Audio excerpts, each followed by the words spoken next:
Wake up, get some breakfast. You wouldn't find me listening to any of this nonsense that they play on the radio these days. It's always Smith series. There is a light that never goes out by the Smiths. Wi-Fi. What did people do 20 years ago? Mark Selby.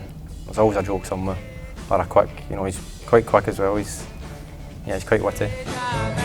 But one day I was at home and postman knocked on the door, and I got sent 2 portraits of myself from a fan in Thailand, which was completely unexpected. I needed a new car, but I wasn't going down to buy one. I was just going down to have a look.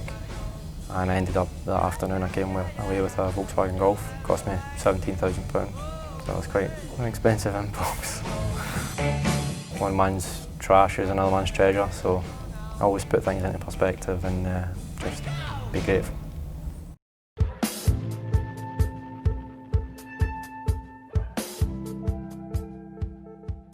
Went on holiday with my parents, family holiday.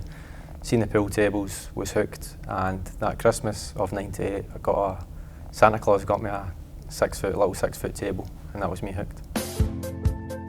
My snooker hero growing up was John Higgins, and obviously being a fellow Scotsman, fellow Glaswegian, growing up he was my idol.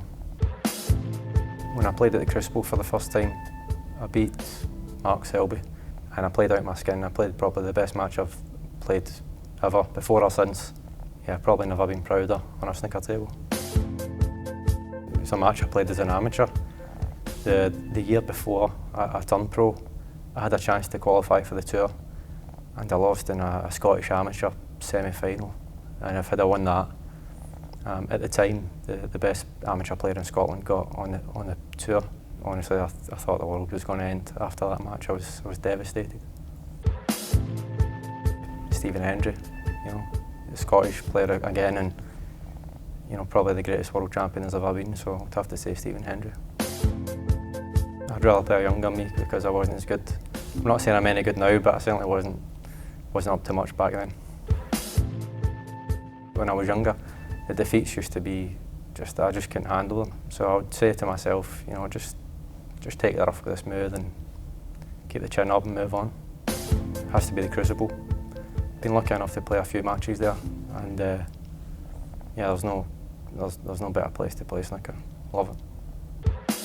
I know it's not a sort of on the table aspect in terms of playing and standard and stuff, but I would say temperament's my best quality to win the World Championship. So it's difficult, obviously. There's so many good players, and you only get one shot each year, but that will always be my goal.